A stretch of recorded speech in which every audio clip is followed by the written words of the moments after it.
asifiwe. Majina yangu naitwa Livingstone Mwangi na nampenda Yesu kwa sababu ya kazi njema ambayo amefanya katika maisha yangu. Bwana asifiwe. Naangalia tu mwenye karibu na wewe mwambie hai, sababu kuna uwezekano mtasalimiana.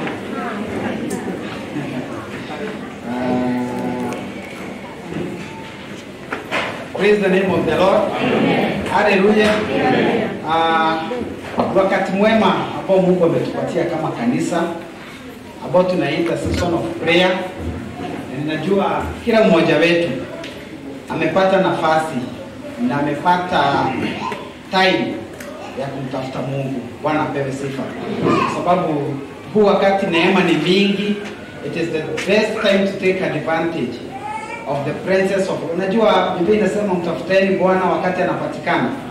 Hivyo Biblia inasema tafuteni Bwana wakati anapatikana, kumaanisha kuna wakati unaweza mtafuta na usimuone. Bwana asifiwe. Kwa hivyo this time is available, anapatikana na neema ni mingi. Kwa hivyo tumtafute na bila shaka tutaona mambo makuu kupitia. By the end of this season, I'm very sure that many of us, ama sisi wote, tutakuwa na ushuhuda ya yale mambo ambayo Mungu ametenda. Bwana asifiwe. Na sio kwa kanisa tu, hata katika maisha yetu kibinafsi. Bwana apewe sifa. Kwa sababu mchungaji alituambia huu wakati tuombee kila kitu, maeneo yote ya maisha ya kanisa, ya serikali, all over. Praise the name of the Lord.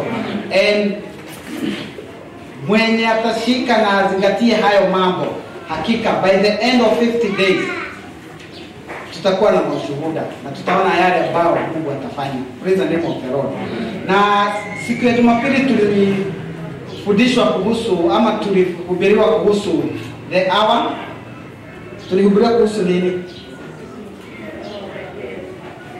The hour of prayer. Na tukaambiwa it is any time ambayo imewekwa wa kando ama wakati wote ambao umetajwa na watu wamesikizana na ama umeteuliwa ya kwamba watu watakuwa wakiomba. Inaweza kuwa ni saa, masiku, inaweza kuwa ni ushirika. That is the time of prayer, si ndio? Na mimi nitaendelea tu katika hiyo ya kwamba kuna mambo ambayo tunafaa kuhusisha in the hour of prayer. Kuna mambo ambayo tunafaa kuconsider ama kuambatana nayo katika huo wakati. Bwana apewe sifa. Kwa sababu ni wakati umetengwa ili sisi wote tupate nafasi ama tuwe na wakati wa kumkaribia Mungu. Praise the name of the Lord. And the way, vile sisi tutajikabidhi kwa Mungu ama ile njia ambayo tutapitia kwenda kwa Mungu ndio itadetermine matokeo ambayo tutapata na huko mbele. Praise the name of the Lord. And number one, ni vizuri tujue na tumuelewe Mungu kama Baba. Na sio kama Baba, He is our Father. Praise the name of the Lord. And the greatest challenge katika mioyo ya Wakristo ni kuinterpret Mungu kwa njia nyingine. Praise the name of the Lord. Na tunamchukua ndio ni Mungu aliyetuumba na aliyetupatia uhai na ambaye anafanya tuishi. Tunamjua katika hiyo njia zote. Lakini pia tunafaa tumjue zaidi na tumuelewe kama Mungu Baba yetu. Praise the name of the Lord. Na tukimchukua ama tukimuelewa kama Mungu Baba yetu, tutapata ujasiri wa kumkaribia na kumuelezea mahitaji yetu. Praise the name of the Lord. Tukitazama kama watoto wetu, sisi kama mababa, vile watoto wanakuja kwetu, hawaogopi na hawana shida. Wanajua baba hata kama hataweza atajua vile atafanya. Unaona? Hawana ile uoga ya kwamba tunaye sijui. Unaona? So when we approach our physical fathers, we go with courage. Sidio? We go with confidence. Na wakati mwingine tunajua yale ambao wanaweza fanya na ingine ambao hawezi kufanya nini? Kufanya, kwa sababu ni mababa hapa duniani, si ndio? Tunajua hii kitu nikiambia mzee ataweza ama hataweza, si ndio? Lakini mtoto hajari, anajua kwamba hii nikiambia tu baba, hiyo itakuwa sote, si ndio? Tukimuelewa Mungu zaidi katika laini ya kuwa baba yetu, itatupatia confidence na ujasiri wa kwenda mbele zake ama kumkaribia, tukijua ya kwamba yeye ni baba yetu.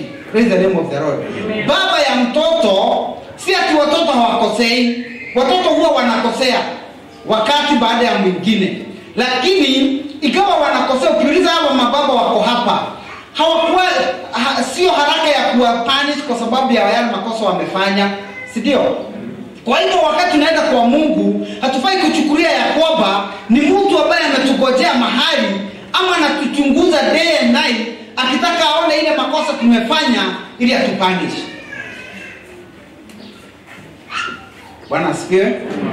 Kwa sababu wakati mwingine hata katika maombi yetu tunadanga straight na tunaambia Mungu, mimi ni mwenye dhambi. Ni kweli anajua. Msamehe. Yani we start with kuomba msamaha na mambo mengine kama yale. Sio tunafanyaga wakati mwingine. Kwa sababu tuko na fear ndani yetu, hata nisikia, hata nijibu, hata nikubali mambo kama yale. Praise the name of the Lord. But God as our Father, He is ready to help us. Praise the name of the Lord. Even to our weaknesses, He is ready to help us. Praise the name of the Lord. Si ati anakuanga kila wakati tayari kutuchapa ama kutufukuza katika wokovu. Praise the name of the Lord. Biblia inasema ya kwamba yeyote ambaye nimemshika, ambaye nimemleta katika wokovu, hatafanya nini? Hakuna awezaye kumfanya nini? Kumnyang'anya kutoka mikononi mwangu. Si ndio Biblia inasema? Kwa hivyo sisi kama watoto wa Mungu, as we continue in prayer, we need to know that God, praise the name of the Lord, our Father who art in heaven, He is always there for us. Praise the name of the Lord. Sio kutuhukumu ama kutupunish. Praise the name of the Lord. Ni kutusaidia na kutusikiliza na kutupatia nguvu ya kuendelea na kuweza kusimama imara na kuendelea katika imani. Praise the name of the Lord. That is our Father. He is a loving God. Anatupenda zaidi ya vile tunavyofikiria. Praise the name of the Lord. Mungu wetu ambaye tumeamini, ambaye ametuokoa, number one, alituokoa kwa sababu ya upendo. Hata kama tulikuwa wenye dhambi na tulikuwa bali na injili, bali na wokovu, alitulipia madeni ya dhambi mbele hata kabla hatujafikia wokovu. Praise the name of the Lord. Na anatupenda hivi kwamba anaweza fanya jambo lolote ili sisi tufike katika mji wa mbinguni. Praise the name of the Lord. Na yani tujue ya kwamba God is our Father. Praise the name of the Lord.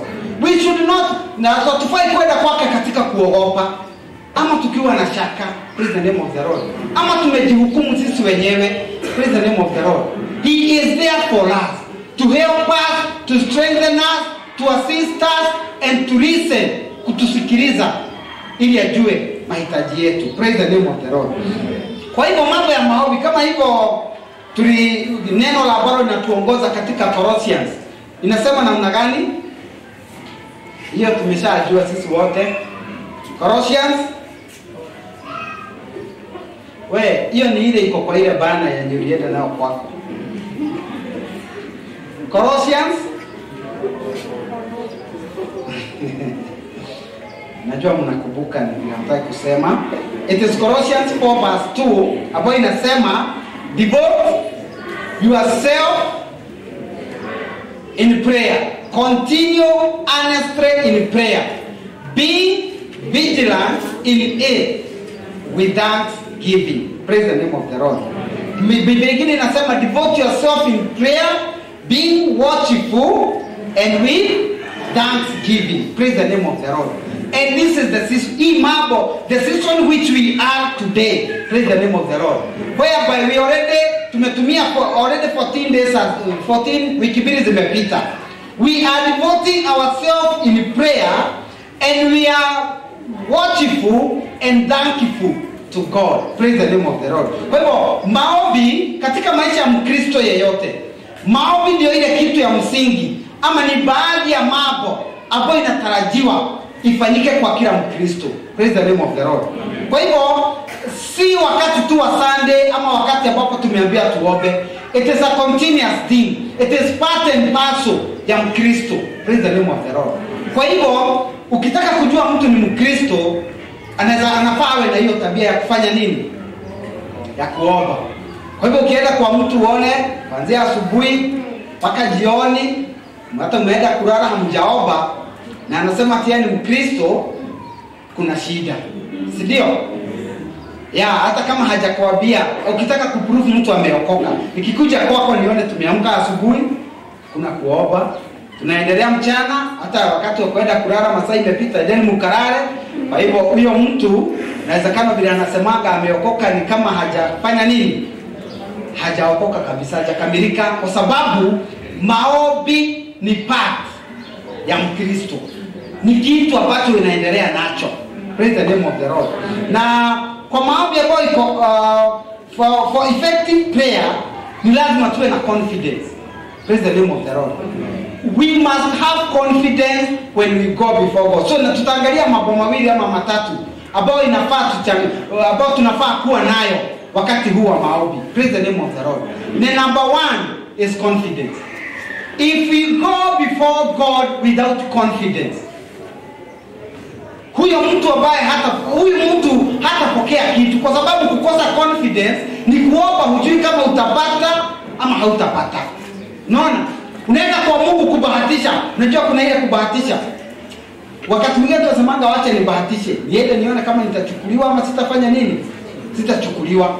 Yaani kubahatisha. Hata wakati tunaenda kwa Mungu, wakati mwingine tunabahatisha. Tuone okay, we just pray. Akifanya afanye. Kama hataki kufanya akatai. Si ndio? Yani kama we don't have confidence with our Father. Praise the name of the Lord. And because of lack of confidence, maombi mengi ambao tumeshawahi omba haikujibiwa. Praise the name of the Lord. Nani akona maombi ambao aliomba na haikujibiwa?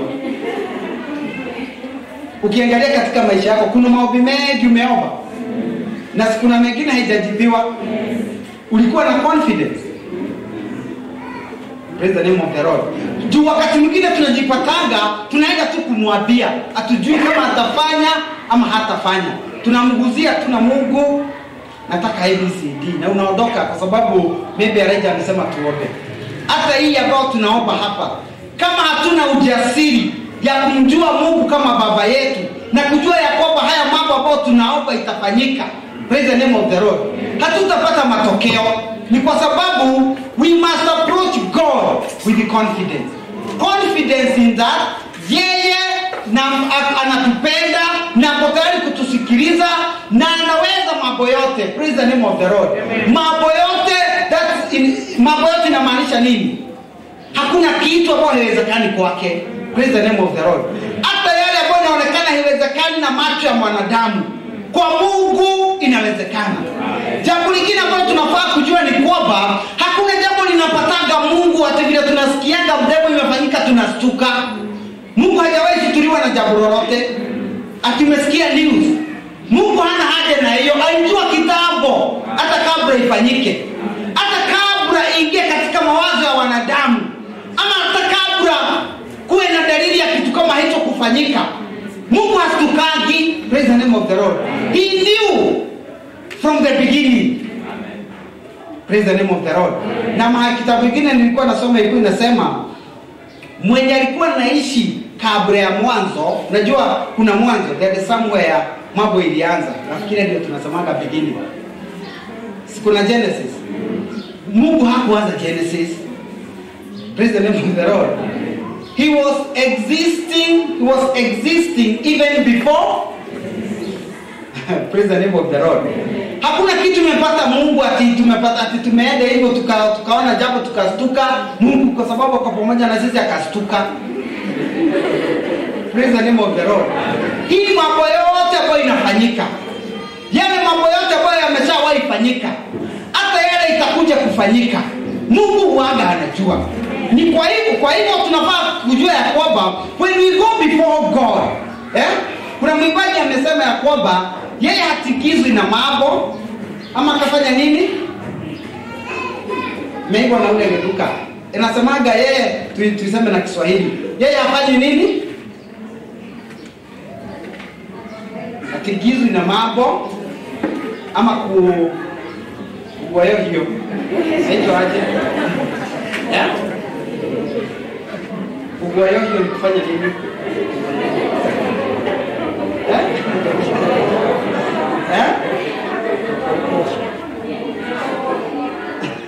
Yes. Hiyo ama kuogofio. Yeye akikizwi na mambo na hafanyi nini? Na haogofi na haya mambo ambayo inatokea. Praise the name of the Lord. Yani, he never gets scared or worried because of anything. Praise the name of the Lord. Because there is nothing which is new before him. He knew everything even before it happened. Praise the name of the Lord. So we must have confidence. Hata wakati tumefika mwisho tujui tufanye nini, mwambie Yesu. Praise the name of the Lord. Hata wakati umeshindwa utaenda wapi na utafanya nini, mwambie Yesu, kwa sababu yeye anajua. Bwana asifiwe. Haya mambo yote ilimpata wakati ilikuwa inaanza. In the Genesis, he was there. Praise the name of the Lord. He is a living, yeye ndiye tu alishuhudia mwanzo wa kila kitu. Praise the name of the Lord. And he knew even to the end. Praise the name of the Lord. Mungu wetu ambaye tunaongea kuhusu katika huu msimu, mwenye tunamuomba katika huu msimu, anajua mpaka mwisho. Na sio wa dunia tu, hata mwisho wako wewe. Praise the name of the Lord. Anajua wakati utashika hii njia, utatokea huko.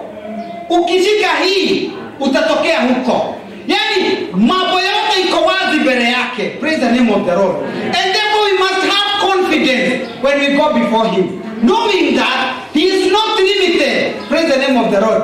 Hajawekewa mipaka na mtu yeyote. Praise the name of the Lord. Na haulizi. Praise the name of the Lord. Hawezi na kuulizia wapoku mnamuonanga namna gani. Praise the name of the Lord. Anajua kila kitu. Praise the name of the Lord. So we must have confidence. Now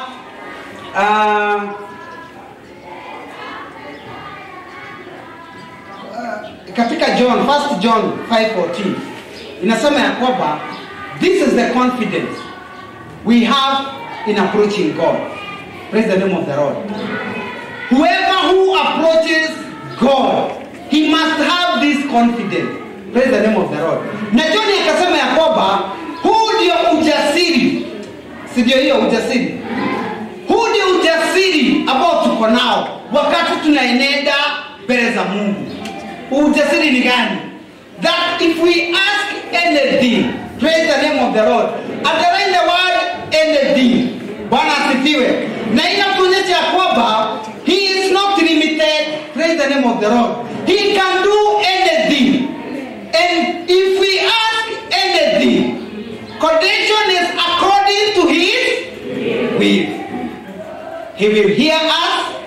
Na kwa hivyo atatujibu. Praise the name of the Lord. So the confidence which we have, na sisi tuko na dhabiti mbele ya Mungu, kwani tuna hakika kwamba tukimwomba chochote kadri na matakwa yake, yeye hutusikia. Praise the name of the Lord. So anything we present before God, we may not have anything else, but let us have confidence that whatever we pray according to his will, bila shaka atatusikia na ametuhakikishia atatusikia. Praise the name of the Lord. Kumaanisha kwamba wakati mwingine tunaenda bila confidence, na wakati tunaenda kwa Mungu bila confidence na tunaomba na tunaondoka, hiyo haifanyi, si effective. Praise the name of the Lord. So this is the confidence kwa sisi huu wakati ambao tuna approach God. If we have this confidence that if we whatever we ask in him, atatusikia na atatutendea. Praise the name of the Lord. So we gain confidence once we ask things according to his will. Praise the name of the Lord. So the condition ya hii confidence ni kwamba mambo yote ambayo tumeomba katika kupitia mapenzi yake. And God wants us to have confidence in him as our Father, mwenye anatupenda na anayetujali. Praise the name of the Lord. Also in Hebrews 4:16, mwenye aliandika Hebrews 4:16 alisema namna gani? Let us then approach the throne of grace with what? With confidence. Nataka ushike confidence, because without confidence we will not have result. Praise the name of the Lord. We will just pray and pray, itapita tu na itakuwa na result. Lakini tukiwa na confidence as we continue in our prayer feast, let us have confidence with our God. Praise the name of the Lord. Amen. And let us then approach the throne of grace with confidence, so that we may do what? That we may receive mercy and find grace to help us in our time of need. Praise the name of the Lord. Amen. So when we approach God with confidence, Biblia inasema ya kwamba mambo mengi ambayo inafanya watu waende mbele za Mungu inaweza suluhishwa kwa mambo mangapi? Mambo mawili. Jambo la kwanza, yanaweza suluhishwa na huruma za Mungu. Praise the name of the Lord. Jambo la pili, yanaweza suluhishwa na neema. Bwana apewe sifa. Na ndiposa mwenye ameandika Ibrania anasema ya kwamba basi na tuikaribie bila hofu, kwa sababu hofu, tukienda na hofu tutafukuzwa, hata tutapokea. Praise the name of the Lord. Wewe ukiona mtoto wako anakuja kama hataki kukuja, unaweza mwambia tu aende kwa mama yake, si ndio? Kwa sababu ni kama hakuamini, ni kama anakuamini, ni kama anakujua, ni kama hakujui. Unaona nini bado kuna mtoto, si ndio? Unaona kuna shida, si ndio? Kwa hivyo tukikaribia bila hofu kiti cha enzi cha Mungu mwenye neema, praise the name of the Lord, tupokee huruma, praise the name of the Lord, we receive grace na neema ya kutusaidia wakati wa shida. Praise the name of the Lord. Kwa hivyo in the days, wakati wa shida na wakati ambapo tunaenda kwa wakati wa shida ama wakati tunahitaji, tunafaa kwenda mbele za Mungu, lakini tukiwa na ujasiri. Na ujasiri ambao tutaenda nao mbele za Mungu, tutaweza kupokea neema na tupate rehema. Mambo mengine yatasuluhishwa na mercies of God, na mambo mengine yanahitajika tu neema katika maisha yetu. Praise the name of the Lord. Maybe haya mambo yote ambayo tunaombea, baadhi ya mambo ambayo inatusumbua hata siku ya leo, we either need mercy or grace. Praise the name of the Lord. For us to stand strong even in Christianity, we need either mercies of God or the grace of God. Praise the name of the Lord. For us to be, na ili tuweze kuomba hii siku 50 na tufunge na tuombe bila shida, tunahitaji neema. Praise the name of the Lord.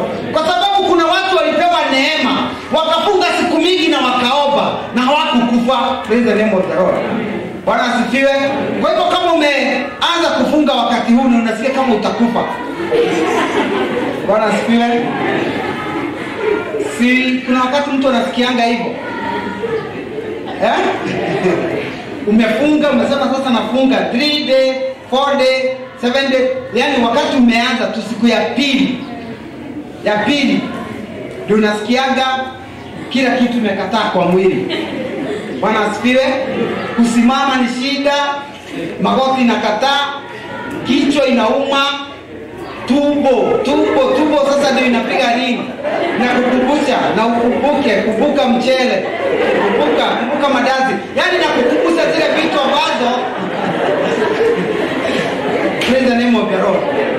For us to overcome that challenge, Bwana asifiwe, we need the grace. Mara mingi tumeshawahi postpone maombi, si ndio? Hata labda sofa kwa hiyo 14 days right. Kuna uwezekano kuna watu ambao wameshafanya nini? Unaweza waona hawakukuja. Wanasikia kuna watu wamepostpone, wameahirisha, na walikuwa wamejaribu wakaachana na chai ya asubuhi. Mwili kauliza uko serious?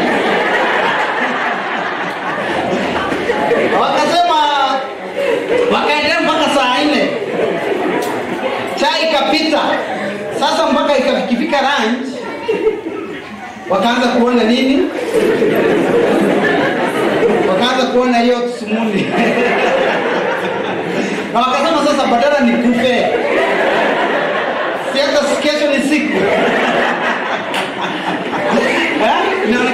nilikuwa nimejipanga vizuri.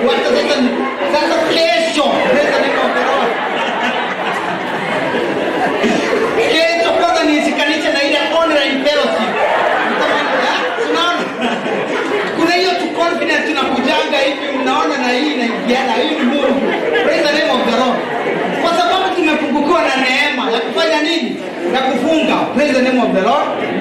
Sio mambo huwa inafanyika mpaka tubo, unajua ni tubo sasa hiyo huaga inaongea, inakuproposia wewe umechukua mande, na sasa inakwambia the best siku, unaona ya Sadauna hiyo ndio iko na time ya kuomba. So toa mande aida nini Sadauna. Sasa hiyo Sadauna inakuwa sasa ndio gumu, hata kuamka inakuwa shida. Nakuta postpone. What do we need in such a time? It is the grace of God. Praise the name of the Lord. It is the grace of God which will enable us, Bwana asifiwe, kufanya mapenzi ya Mungu. Na kwa sababu Yesu alisema wakati mtakuwa mkifunga, kwa hivyo ni part and parcel ya Mkristo yeyote. Bwana asifiwe. Kufunga na kuomba. Wacha hii ya 50 days.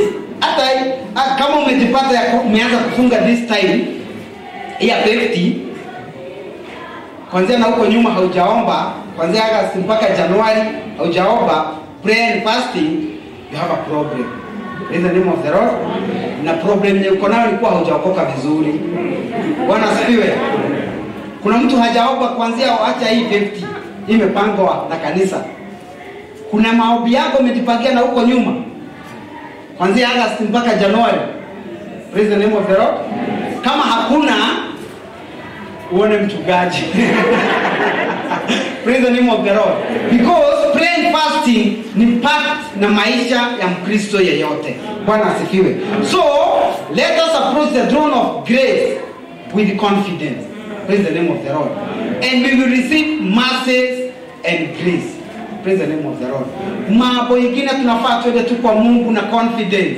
Atuhurumie. Bwana asifiwe. Akituhurumia, huruma zake zihuaga zina reflect hivi kwa watu. Praise the name of the Lord. Na mambo yetu inakuwa sorted. Praise the name of the Lord.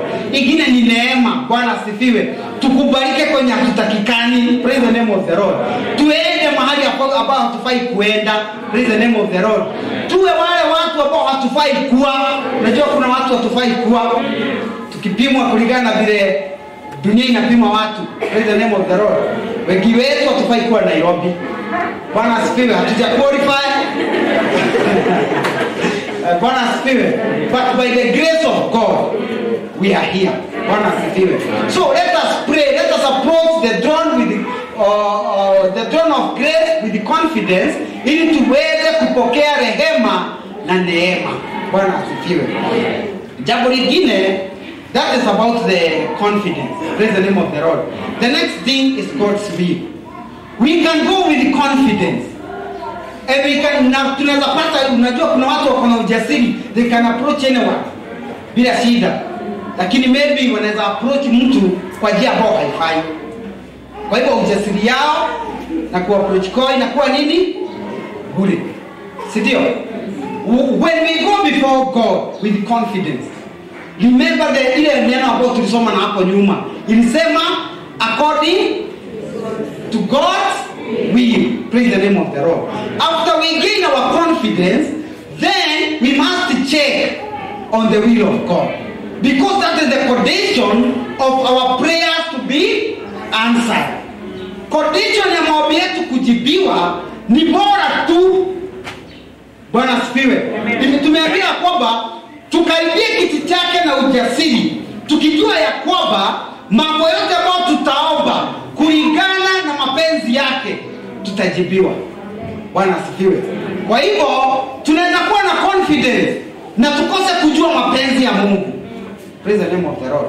Na kwa hivyo ujasiri yetu na maombi yetu ikose kuwa effective. Praise the name of the Lord. Tumeshawahi kuwa na confidence to approach God, but maombi yetu ikianalaisiwa inakuta ya kwamba iko nje na mapenzi ya Mungu. Praise the name of the Lord. And in Ephesians 5, wakati Paulo alikuwa anaandikia hao watu wa Ephesians, aliwaambia be very careful then. Kuna mambo alikuwa amewaambia hapo juu, lakini hapa akawaambia be very careful then how you live, not as unwise but as wise. Making the most of every opportunity, because the days are evil. Therefore, do not be foolish, but understand what the Lord will. Okay, tukirivasi hiyo. Basi muwe waangalifu jinsi mnavyoishi. Msiishi kama wapumbavu, bali mkae wenye hekima. Na kila tumieni vizuri muda mlio nao, maana siku hizi ni mbaya. Kwa hiyo msiwe wapumbavu, bali jaribuni kujua matakwa ya Bwana. Praise the name of the Lord. After we gain all the confidence, then we go to the will of God. And the Bible says we must be wise. And to be wise is to do what? It is to know the will of God. Praise the name of the Lord. Making the most every opportunity. Okay, nataka hiyo ya mwisho, hiyo 17. Inasema ya kwamba therefore do not be foolish. Praise the name of the Lord. So kuna wakati mwingine ama kuna hali tunaweza kuwa katika state, sijui kama katika state ya kuwa katika hii hiyo ya kwanza. Praise the name of the Lord. Na hii inatambulikana wakati tunaenda kwa Mungu bila nini? Understanding of what the Lord's will is. Praise the name of the Lord. So we may gain confidence and approach the throne of mercy. Praise the name of the Lord. But if we don't have understanding of the will of God, then we will be interpreted like what? Nyinyi mmesema hivyo kwa sababu imeandikwa, si ndio? Tunasoma Biblia. So we must understand what the will of God is. In every prayer about to make in this season, in every prayer about unafanya wewe mwenyewe, maombi yote ambao unaomba, hata ni umeomba leo, is it in line with the will of God? Praise the name of the Lord. Amen. Is it in line with the will of God?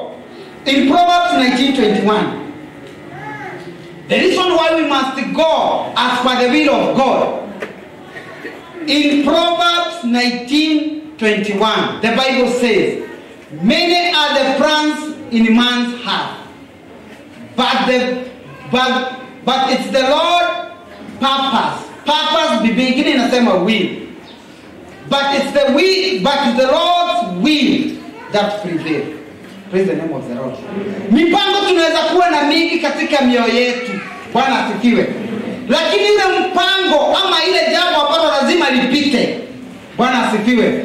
Maombi tunaweza fanya maombi mingi, lakini ile maombi ambayo itajibiwa ni ile maombi ambayo iko katika mapenzi ya Mungu. Praise the name of the Lord. So many are the plans in man's heart, but the will of the Lord will prevail. Praise the name of the Lord. We have so many things before God, but it's only those things which are according to the will of God will prevail. So we must seek the will of God. Praise the name of the Lord. Bwana asifiwe. In Isaiah 46:10, ama tusome kwa Kiswahili, nasema kichwa cha mtu kichwani mwa mtu mna mpango mingi, lakini anachokusudia Mwenyezi Mungu ndicho kitakachofanyika. Praise the name of the Lord. Maanisha hiyo idea mingi ambazo tuko nazo, hiyo mambo mengi ambayo tuko nayo katika vichwa zetu, ile tu ambayo iko katika mapenzi ya Mungu ndio itafanyika. In Isaiah 46:10, Biblia inasema ya kwamba I make known the end from the beginning. Tuliona hiyo. Mungu anafanyaga mwisho ujulikane mwanzo. So he know everything. Praise the name of the Lord. From ancient time, what is still to come. Hata yale ambao hatujui kama itakuja ama haitakuja. Praise the name of the Lord. Now, I say, my purpose will stand. Praise the name of the Lord. My purpose will stand, and I will do all that I please. Praise the name of the Lord. So, kusudi la Mungu, lengo langu litatimia. Lengo la Bwana, ile jambo ambalo Mungu amelenga lifanyike. Kwa hivyo ni jukumu letu kama Wakristo tujue na tuelewe the will of God in our prayers. Praise the name of the Lord. Because whatever lengo la Mungu, jambo lolote ambalo liko katika mapenzi ya Mungu, ni lazima lifanye nini? Ni lazima litimie. Praise the name of the Lord. So God's will, tunaweza ipata aje? How do we get the will of God? How do we know the will of God? Praise the name of the Lord. In everything, go to a prayer. Which confidence do you have? Is it in line? Hiyo maombi ambayo unaomba, hiyo maombi ambayo umepanga, iko katika mpango wa Mungu? Hiyo mambo ambayo unahitaji, is it according to the will of God? Praise the name of the Lord. How can we know the will of God? Praise the name of the Lord. Tutajuaje mapenzi ya Mungu? Bwana asifiwe. Mapenzi ya Mungu tutaijua kupitia kwa nini? Kwa neno lake. Praise the name of the Lord. The will of God, it is written in his word. Praise the name of the Lord. The word of God is his will. Bwana asifiwe. Na kwa hivyo maombi yote ambayo tunafaa tutafute Biblia inasema nini kuhusu hilo jambo. Praise the name of the Lord. What does the Bible say? Kwa hiyo jambo ambalo unataka kufanya, hilo jambo ambalo unataka kufanyiwa, Biblia inasema nini kuhusu hilo jambo? Bwana asifiwe. Na tunajipata mambo mengine tunaombea sana, lakini mpango wa Mungu haiko iombewe. Praise the name of the Lord. Bwana asifiwe. Mambo mengine tunaombea kwa nguvu na tunalilia Mungu mpaka nimeshawahi sikia kuna watu wamefuashawahi fanya prayer and fasting, na baadaye Mungu anawaambia, okay, umefanya vizuri lakini hata ufanye ABCD. Hiyo ndio itasuluhisha shida zako. Praise the name of the Lord.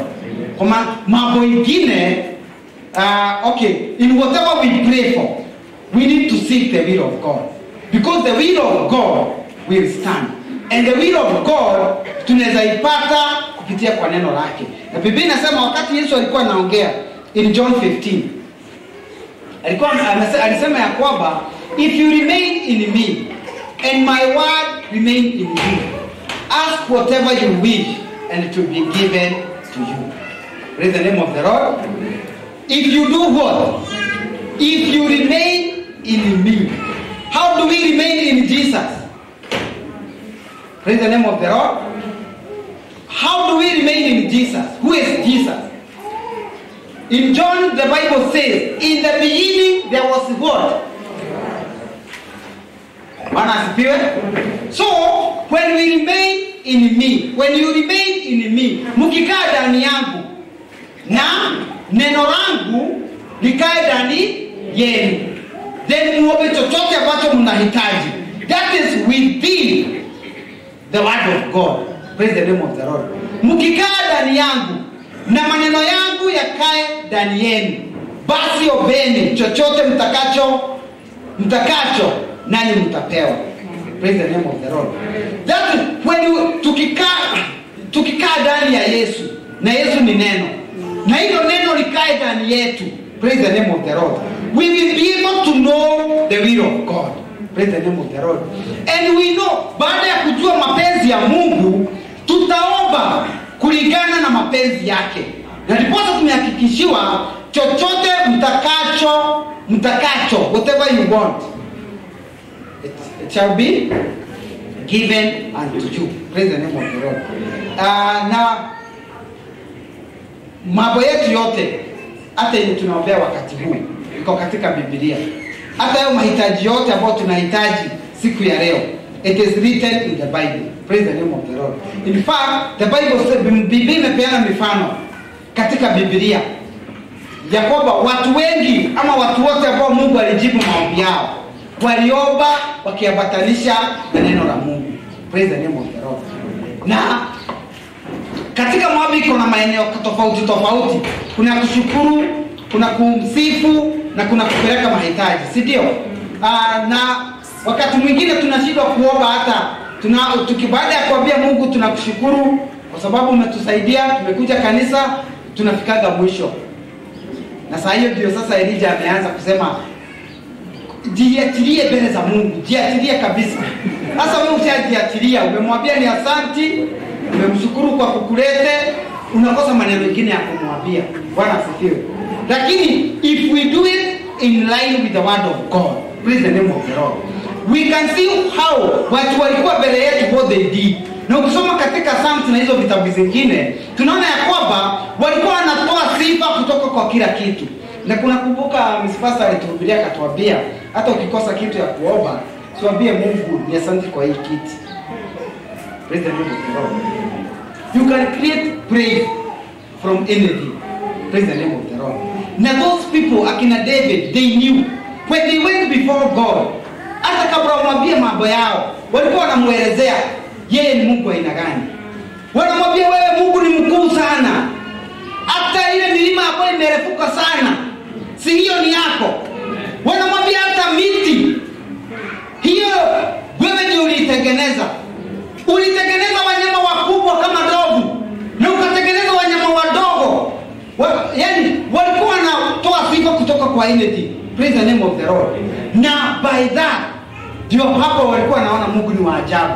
Bwana asifiwe. Wanasema mbingu inaachilia utukufu wako. Yaani everything, vile tunapumua na kupumua nje na ndani. Hata wakati mwingine ukumbuki unapumua. Ni kitu kama automatic, si ndio? Hiyo ni jambo la kusifu Mungu. So they used to go before God with the praise. They praise God from anything according to ubaji wake. Praise the name of the Lord. So nilikuwa nasema ya kwamba tukiremain katika neno lake na yeye akae ndani yetu, tutapata mapenzi yake. Na wakati tunaomba, tutaweza kujua na kuelewa mapenzi ya Mungu ni yapi. Praise the name of the Lord. Na baadhi ya maombi ambayo ilifanyika katika Biblia ni kama ile ya Nehemia. Tunakumbuka tu maombi ya Nehemia yenye aliomba, na iko katika Nehemia 9. Ukiteremka hiyo kuanzia Nehemia 1 unaona vile imeteremka. Lakini hapa hawa watu waliomba wakasema ya kwamba na verse 17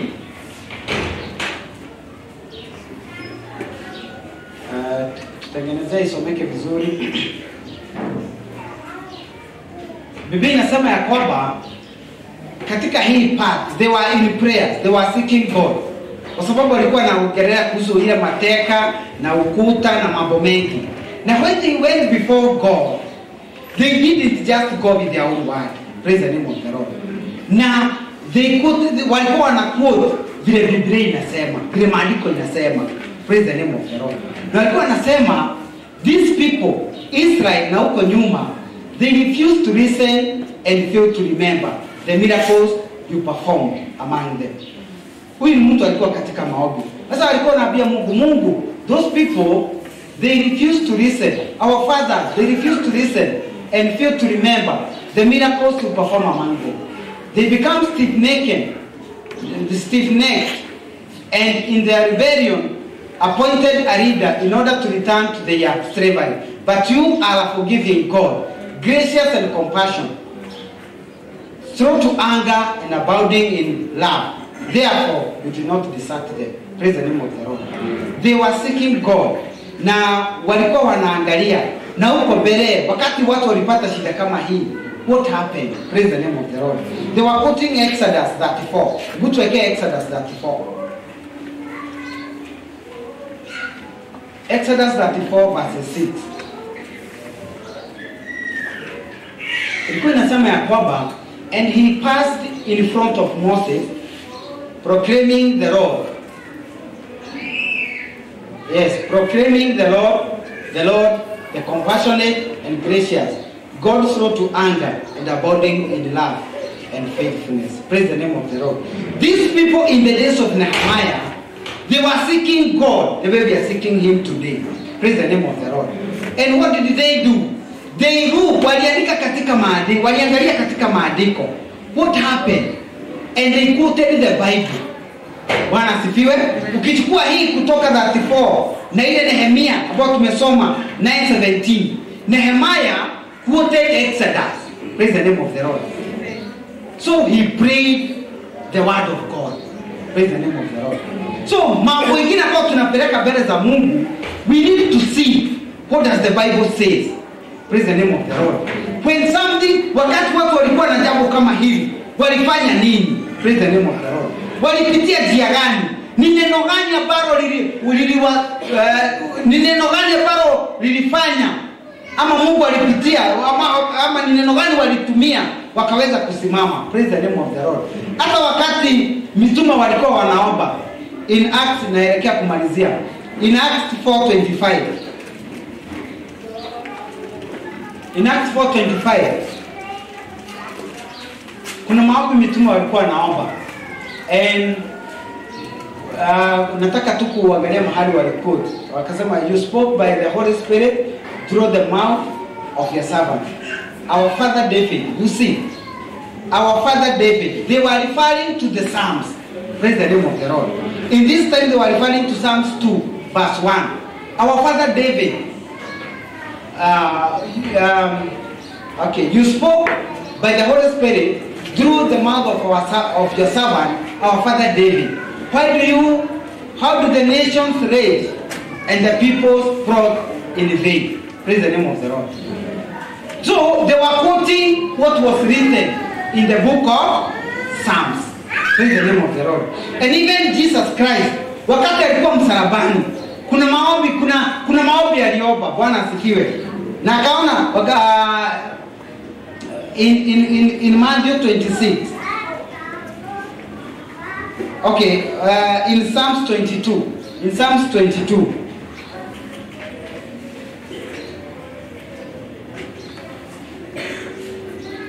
Ile maombi Yesu aliomba pale msalabani haikuwa tu yake. He quoted the Bible somewhere. Praise the name of the Lord. Na huyo Psalms Biblia inasema to the tune in Psalms 2:1, why do the nation conspire?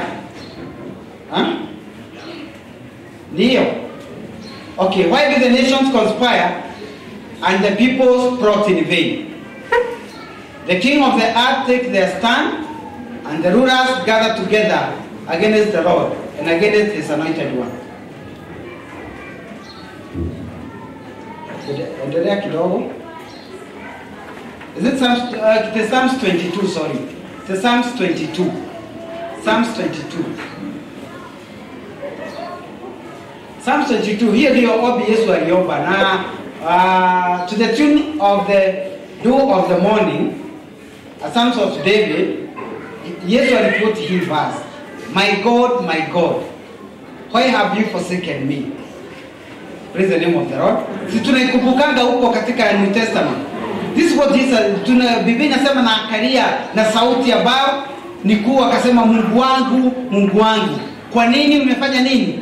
Umeniacha. Praise the name of the Lord. So, in short, nataka kusema ya kwamba in our prayers, let our prayers be in line with the word of God.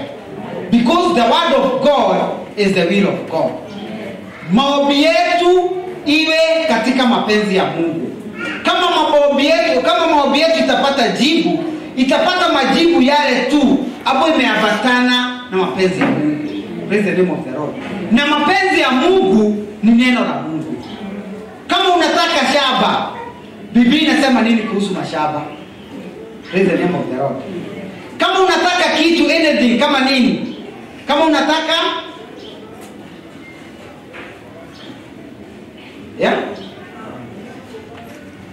kama unataka nini? Tunatafuta afya njema ya mwili. Biblia inasema nini? What does the Bible says about our health? Praise the name of the Lord. There is a word ambayo inaongea kuhusu afya yetu katika Biblia. And the Bible says, mbingu na dunia zinaweza pita, lakini neno la Mungu lazima litekeleze mapenzi yake. Praise the name of the Lord. Hatufai kusumbuka na huko. Tutafute neno la Mungu, tuende nalo mbele zake. Na yeye amesema kama vile mvua inatoka juu na kuja duniani na kuacha kama dunia imebadilika, the same thing with the word of God. Whatever what he has said, praise the name of the Lord, it will come to pass. Praise the name of the Lord. Haijalishi kama hali inakubalisha ama inakataana. Praise the name of the Lord. As long as it is the word of God, it will come to pass. Praise the name of the Lord. In all those things ambazo tunaombea siku ya leo, katika maombi yetu ya kila siku baada ya siku, neno linasema nini kuhusu hiyo? Praise the name of the Lord. Ni nini itafanya Mungu akufanyie hilo jambo ambalo unataka? Ni kwa sababu yale ambayo Mungu amesema atafanya ni hakikisha chakula, si ndio? Amesema usisumbuke mambo ya chakula. Mambo gani ingine? Mambo ya mavazi. Nini ingine? Mambo ya kuishi manyumba. Hiyo Mungu amesema yeye atapeana. Kwa hivyo kama hauna hujaitisha, hatujaitisha wenye hatuna. Praise the name of the Lord. Lakini anything beyond that, we need a backup of the word of God. Praise the name of the Lord. Bwana asifiwe. You need to go. Kama unataka kwenda nje ya nchi, siku moja utafika Amerika. Utafika na Biblia inasema wapi utaenda Amerika. Praise the name of the Lord. Kuna neno unaweza tumia. Praise the name of the Lord. Kuna neno unaweza tumia. Bwana asifiwe. Na uende Amerika kama that's your prayer. Praise the name of the Lord. Ama jambo lolote ambalo unahitaji, it is written in the word of God. And when we pray according to the word of God, kama unataka kuolewa ama kuoa, what does the Bible says? Praise the name of the Lord. Bwana asifiwe. Vijana, Bwana asifiwe. Ni wangapi wanataka kuoa na kuolewa? Hawakuja leo. Biblia inasema kuna verse ambayo inaongelea hiyo maneno. Praise the name of the Lord. Na ukiitumia useme Mungu wewe umesema nini? Ati Biblia inasema nini kuhusu mambo ya kuoa na kuoa? Yes, mtu ataacha baba yake na mama yake. Bwana asifiwe. Sasa kama wewe ni Dominic unasema Mungu wewe umesema mtu ataacha nini? Si mimi nimetoka Uchagoni nimekuja Nairobi. Kwa hiyo sikuacha. Praise the name of the Lord. Bwana asifiwe. If you challenge God with his word, lazima itekeleze wajibu wake. Praise the name of the Lord. Bwana asifiwe. Jambo lingine ambalo tunaomba tunafaa tuombe kupitia na nini? Okay, everything. Kwa sababu ya time niseme everything. Na ndiposa tunaambiwa when you are doing prayers and fasting, read the word of God. Praise the name of the Lord. Because by reading the word of God, itatupatia mawazo ya Mungu. Praise the name of the Lord. Tutaweza kujua na tuelewe ya kwamba this is the will of God. And the Holy Spirit mwenye anatusaidia kuomba atatuelekeza katika mapenzi ya Mungu. Praise the name of the Lord. And by that we will know the will of God. And we will pray in accordance to the will of God. And tutapata matokeo kutokulingana na neno la Mungu. Bwana apewe sifa. Kwa sababu ya wakati sitaendelea zaidi ya hapo. Nikisema tu uangalie utafakari mambo ambayo umesimamisha mbele za Mungu. Tunayaona hayo yote. Do you have a word? Kuna neno ambalo unaweza quote behind that need before God. Praise the name of the Lord. Kuna neno lolote ambalo linaweza back up your prayer. Praise the name of the Lord. Unaweza kuwa unaombaga dakika 2 mambo yote. Mimi nilikuwa na